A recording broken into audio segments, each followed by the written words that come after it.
Good morning, I'm Kristen Folletti and welcome to News Desk on SiliconANGLE TV for Monday, December 3rd, 2012. HP made a number of storage announcements that coincide with the HP Discover conference in Frankfurt, Germany this week. Here with his breaking analysis on these latest HP announcements is Wikibon Chief Analyst Dave Vellante.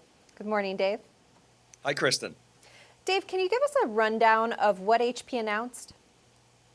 Sure, it was a pretty meaty announcement. There were a number of pieces. Let me go through them for you. So the first that really struck me was the 3PAR announcement.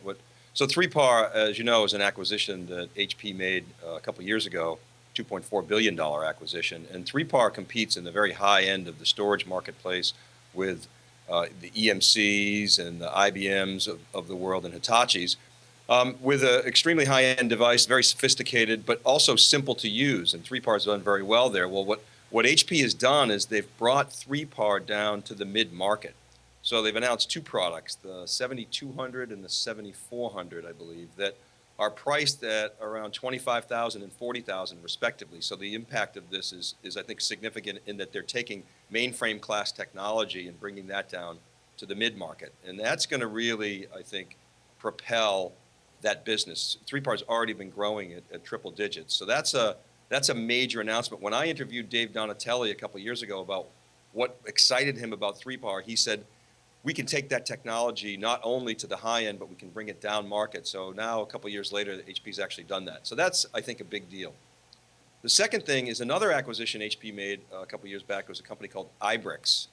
It is basically their big file play, and HP's been working on that and trying to really improve the positioning of it. And the new iBricks is now called Store All. It's really a rebranding of iBricks. And iBricks or Store All really is a file and object-based system. So essentially, it's a unified system for those classes of storage. And it's, in a way, it's an unstructured data play. It's basically the interesting thing about Store All and HP's marketing is they're talking about bringing real time to big data.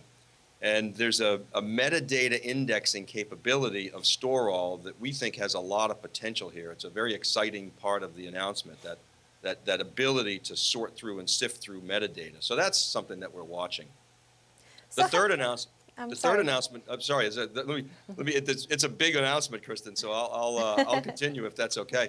The third thing is a deduplication announcement called Store Once. That's something that HP announced a while ago to compete in the deduplication appliance market. They've announced, again, low end to the 2000 and the 4000. So you can see HP really going after the mid-size businesses and even small businesses. And this is really designed to compete with Data Domain. That's their big competitor in this space.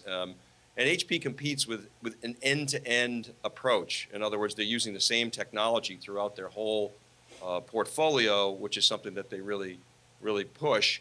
The other announcement was something called Store Virtual, and essentially this is EVA meets Left Hand. Now, EVA is HP's legacy installed base product that it's been migrating. HP's been migrating, and they're bringing that together with Left Hand, yet another acquisition that HP made a number of years ago. So what you're seeing here is HP rationalizing the portfolio. And the last thing they announced, it wouldn't be an HP announcement if they didn't have some programs. HP's like the master of these little programs.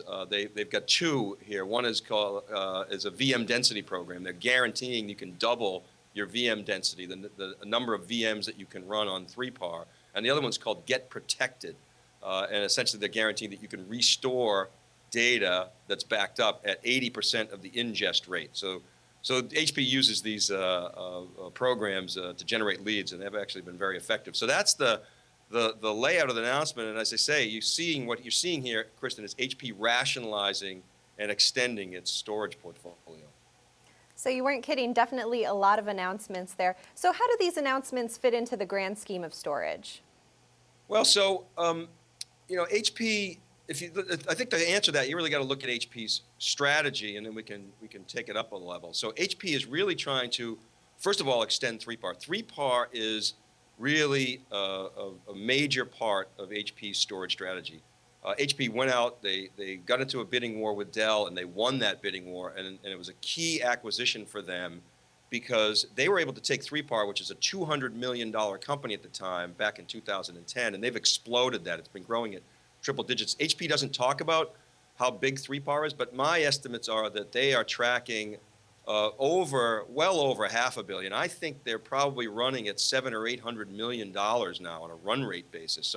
So they're tracking toward $1 billion. This new low-end product could actually get 3PAR up to $1 billion, on a run rate basis sometime in 2013. So the strategy really is built around 3PAR as the tip of the spear. Now, having said that, HP, I think, is recognizing that the writing is on the wall. All these companies, HP, IBM, EMC, NetApp, they mark up disk drives a lot. You can go to Fry's and buy a disk drive, Kristen, for short money, and then you compare it with what you have to pay these storage system vendors. It's a lot more of a markup, and I think the storage system vendors are realizing that they have to extract their software and run that on commodity components. And I think that you're seeing that certainly with, I'll give you an example. HP also announced an API for 3PAR, where service providers can come in and actually use their own management systems, open source systems, et cetera, and interact with the 3PAR system. So they're trying to extend the software capability of 3PAR in that instance. You're seeing similar things with their dedupe, where they're bringing their dedupe services across the entire portfolio. So they're taking a storage services approach to this whole problem. And the other big trend here is convergence, bringing storage and servers and networking together. And of course, that's something that we've been talking about.